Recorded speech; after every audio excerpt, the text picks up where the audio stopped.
Agora, sabendo que toda descrição de movimento presume um referencial e, portanto, a gente deve sempre deixá-lo explícito, tá? Vamos ver como relacionar um referencial a outro, a descrição de um referencial à descrição de outro. Por que isso é importante especialmente? Tá? Um bom exemplo da importância disso é o que a gente viu de movimento circular. Toda a nossa descrição de movimento circular está em que referencial? Um referencial aqui na origem da circunferência, certo? Tudo que a gente fez. A gente partiu de vetor posição com tamanho constante igual ao raio da circunferência, certo? Ora, e se a gente tiver um referencial que tem origem aqui, um referencial aqui, bonitinho, XYZ, por exemplo, e a gente quer descrever um movimento circular acontecendo em algum lugar lá longe da nossa origem. Percebem a importância?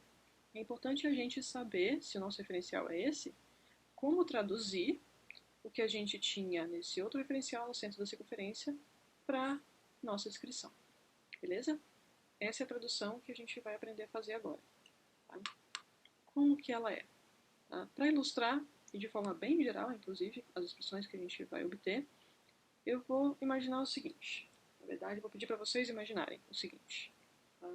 Aqui a gente tem um referencial que é uma sala, por exemplo, tá? O sistema de referência S, que está fixo numa sala ou num recinto que vocês tiverem preferência, tem origem, por exemplo, na quina de uma parede, os eixos x e y, largura e profundidade do recinto, e a altura z, tanto faz. Tá? Preferencialmente a altura de alguma mesa que esteja no recinto. Mesa desenhada aqui por essas linhas verdes. E nessa mesa a gente tem um referencial, que eu chamei de S', tá? Cuja origem está aqui. Imagine, por exemplo, que vocês vão faxinar a casa, tá? E ao faxinar a casa vocês vão arrastar a mesa, certo? Vocês vão arrastar a mesa, por exemplo, puxando a quina dela sem girar, daqui para cá. Beleza? Bom, aqui a gente tem em vermelho, então, o vetor de deslocamento da mesa, certo? Então a gente pode escrever aqui o vetor vermelho é o vetor de deslocamento da mesa. Da mesa em relação a quem? Ora, é o vetor de deslocamento da mesa visto pela sala, por qualquer ponto fixo na sala. Portanto, em particular, em relação a esse sistema S. Tá? Aqui, deslocamento da mesa em relação à sala. Beleza? Maravilha.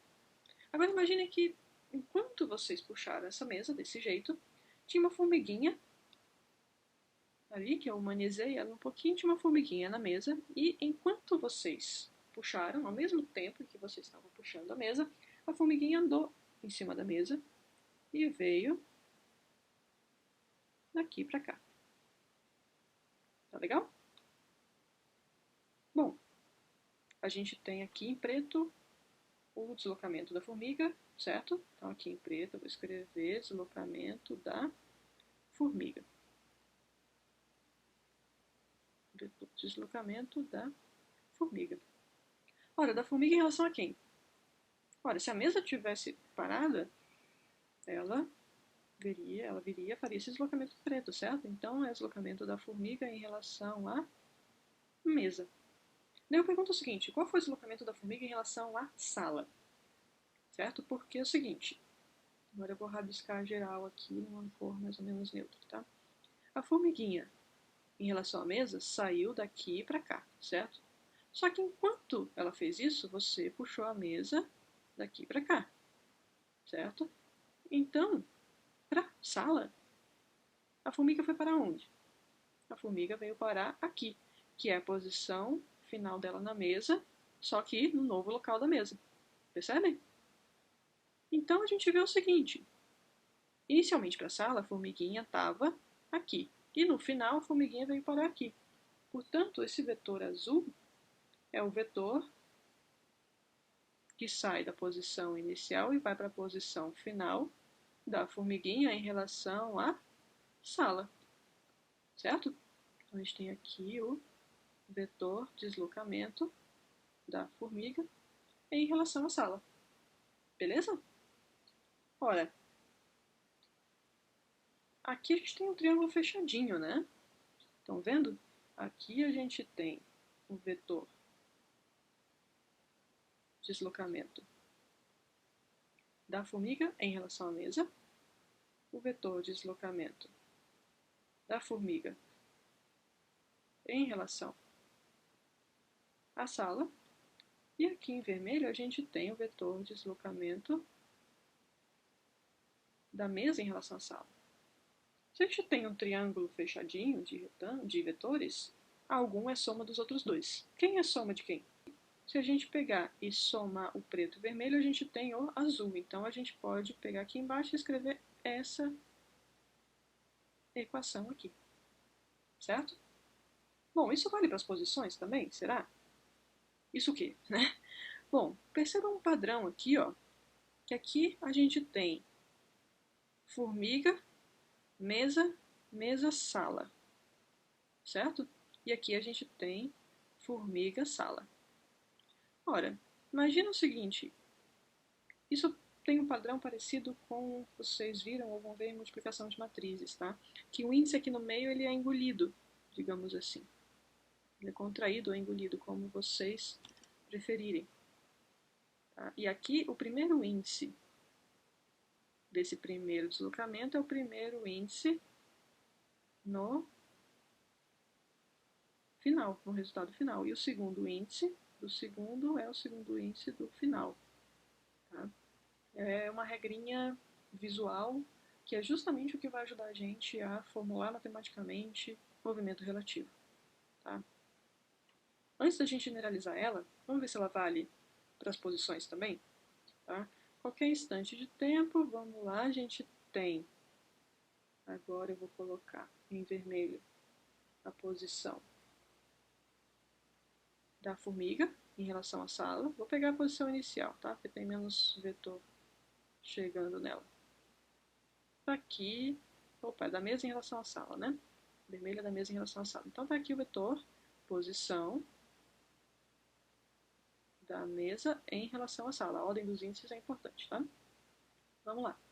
Agora, posição da formiga em relação à sala no começo de tudo, antes dos deslocamentos, tá? E a posição da formiga em relação à mesa, antes de tudo isso acontecer, é essa daqui. Posição da formiga em relação à mesa. De novo, o azul é a soma do vermelho e do preto. Então, de novo, a gente tem o quê? Posição da formiga em relação à mesa, somada à posição da mesa em relação à sala, vai dar justamente a posição da aqui formiga, aqui sala, formiga em relação à sala. Tá legal? E nisso a gente vai generalizar da seguinte forma. Ao invés de falar de formiga, mesa e sala, eu vou falar de A, B e C. Tá? A regrinha que a gente vai usar vai ser a seguinte. Primeiro, escreve que a posição de um em relação ao outro vai ser a soma de outras posições, certo? Eu tenho um objeto e dois referenciais, por exemplo. Então é o seguinte, aqui a posição, por exemplo, do A em relação ao B vai ser igual a, bom, primeiro está A e depois está B. Então aqui o primeiro é o A e aqui o segundo é o B e alguém tem que estar no meio, eu vou colocar o C, certo? Ora, mas se eu quisesse falar da posição do A em relação ao C, vamos lá. Seguindo a regrinha, a posição do A em relação ao C vai ser o quê? Vamos lá, vamos escrever aqui a soma de duas posições. Aqui é o A primeiro, aqui é o C em segundo, e no meio a gente põe o B. Mesma coisa. Bom, será que é a mesma coisa? Certo? Se a gente juntar aqui essas duas informações, aqui a gente isola o RAC, certo? A gente vai ter RAC igual a RAB menos RCB, certo? Ora, essa expressão aqui tem que ser igual a essa daqui, certo? Tem que estar consistente nossa regrinha, senão a gente está ferrado para tirar conclusões a respeito do mundo, quanto mais cuidar dele, certo? Vamos lá. Então, a gente precisa que RBC é igual a menos RCB, certo? O que essa relação significa? Tá? Significa que a posição do B em relação ao C seja o oposto da posição do C em relação ao B. Para vocês verificarem se isso faz sentido ou não, se está correto ou não, imaginem que vocês são o B e o C é alguma coisa à sua volta nesse momento. Seja o que for, escolha alguma coisa. Eu vou escolher, por exemplo, o ventilador. Então vamos lá. Tem quem é B, B sou eu, né? E o C é o ventilador. Então, quem que é esse cara aqui? Vai ser esse vetor aqui, tá? Posição da Fátima em relação ao ventilador, certo? Se esse é o vetor, posição da Fátima em relação ao ventilador, então aqui está o ventilador e aqui estou eu, certo? Agora, qual que é o vetor, posição do ventilador em relação à Fátima? Vou pegar outra cor aqui. Vai ser quem? Vai ser o vetor que sai da Fátima e vai pro ventilador. Esse é o vetor posição ventilador em relação à Fátima. Um é o oposto do outro, naturalmente, que um sai de um e vai para o outro, e o outro sai do outro e vai para um. Então, essa relação aqui é perfeitamente válida e bem geral. Então, sim, nossa regrinha é consistente e é válida para a descrição da posição e do deslocamento de qualquer objeto em relação a mais de um referencial. E é ela que a gente vai usar para relacionar referenciais. Tá? Bom, mostrei que vale para posição e mostrei que vale para deslocamento. Vale para velocidade? Vamos lá. Eu vou usar a nossa querida derivada, tá? Só usando o quê? Que é a derivada da soma de duas funções, ou seja, a taxa de variação de uma função que é a soma de duas, vai ser igual à soma das taxas de variação. Só isso que eu vou usar. E eu vou usar o seguinte, olha, já que a relação entre posições relativas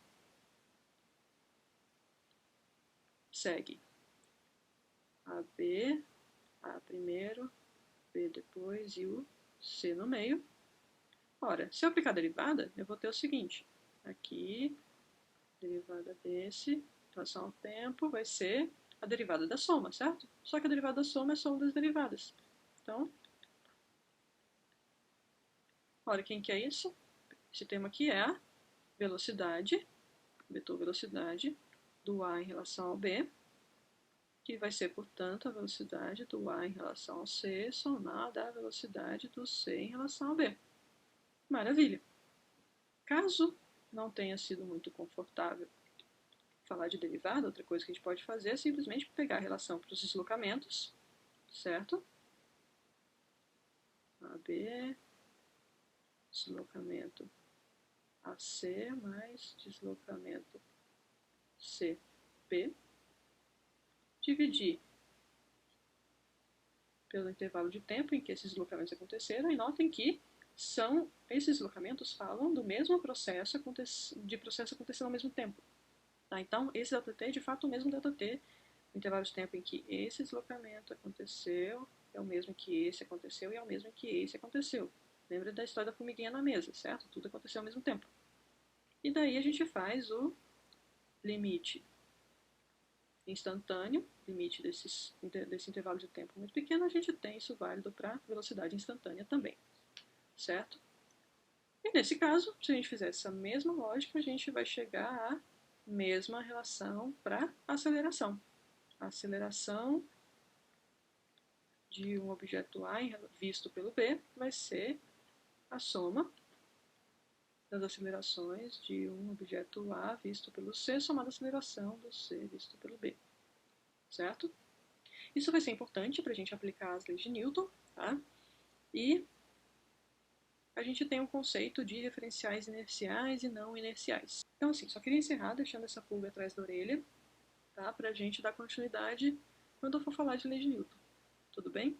Tá? Então é importante vocês lembrarem que aceleração, velocidade e posição são sempre relativos a um referencial específico. Tá? A gente deve especificá-los. É isso por esse vídeo.